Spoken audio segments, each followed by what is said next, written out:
The night prior to President Trump's inauguration, I made a promise at the National Press Club in Washington, D.C. I said that Project Veritas was going to investigate and expose the media, particularly the mainstream media, which seems to believe that the American people are utterly incapable of making informed decisions. Everyone's saying, who are you going after next? I'm going to tell you right now, I'll make it public. I'm going after the media next. The media's relationship with the establishment renders them incapable of challenging the normative order in our society, while the media systematically targets and shames any independent media organization or citizen which attempts to ferret out real information. So it's time for us to turn their tactics and rules against them. It's time to expose what happens inside their newsrooms. It's time for us to expose the media. I'm not going to give you a question. Can you state categorically? You are fake news. Because of the attack of fake news and attacking our network, I just want to ask you, sir. I'm changing it from fake news, though. Doesn't that undermine... Very fake news. I know, but aren't you... It's a two-part tweet. He begins, the fake news media is going crazy with their conspiracy theories. This month, we had someone come forward and offer us more than 200 hours of tapes secretly recorded at CNN's Atlanta headquarters.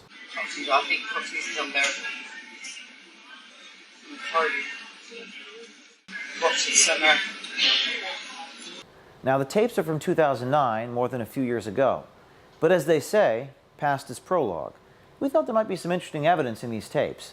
For example, one of the employees, who was a mid-level editor, is now CNN's senior editorial director.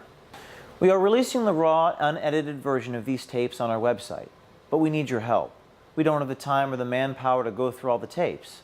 So we'd like you to go through the tapes for us. Go through them, listen to them, transcribe them, see what you can discover. There's a secondary corollary to that, right?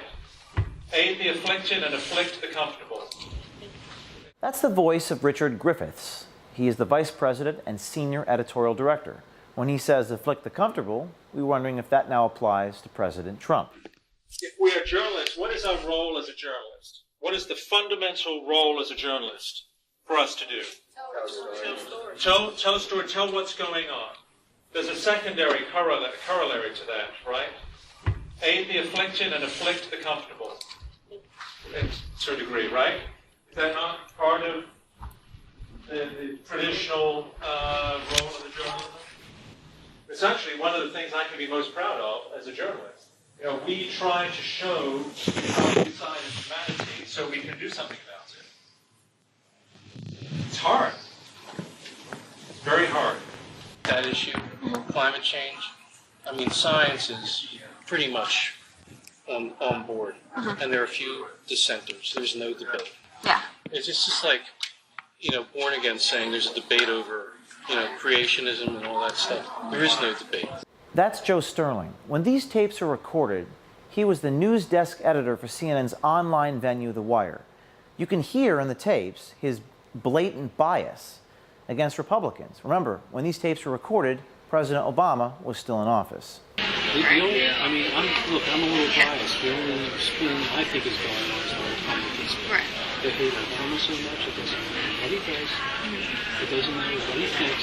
With regards to CNN polls, both then and now, maybe Trump was right when he called CNN's poll numbers fake news. I read a CNN poll that was taken on June 26th and 28th, and I know that the hearing for the case, the firefighters' case, was on the 29th. So the poll was done right before it, and those are still the poll results that we're reporting. So I asked someone in D.C. that does the poll results about why we hadn't updated it. I said that there are a few newer polls from last week, from the week before. There's a CBS News poll and a Rasmussen poll.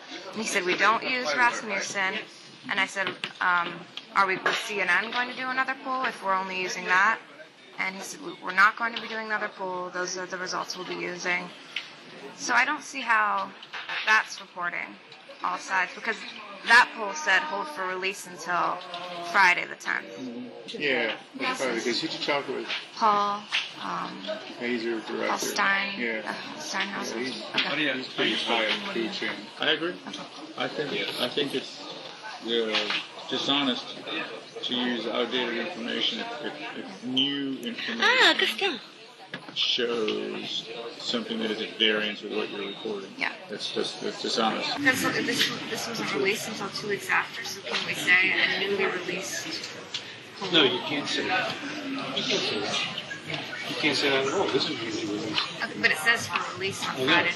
Now, how did we write about this? Did we write a wire about it? Yeah, I think the wires, and I did some Googling and found that it said that her, according to CNN poll, like people were saying this recently, that her approval ratings are 47%. But I thought that if someone saw this, they might think that. Well, they're thinking, oh, they're using an outdated poll that was done before a major event happened that would change how people thought of her. I'd have to see how we write about it. I don't think these things change how people think of you. I don't think they do. The approval ratings? I mean, if someone puts this up, it's not going to change. It's not going to change anybody's opinion.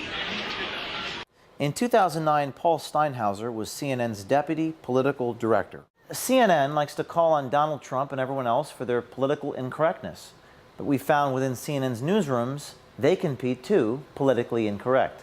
Perhaps they need some sensitivity training? Because there's two of you guys, can I give this to you? They did a beeper, Ivan Watson, I guess it was, did a beeper online with a girl calling from Iran. The crying girl.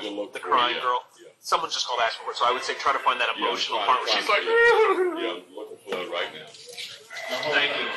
Project Veritas is determined to continue to expose malfeasance, corruption, and wrongdoing.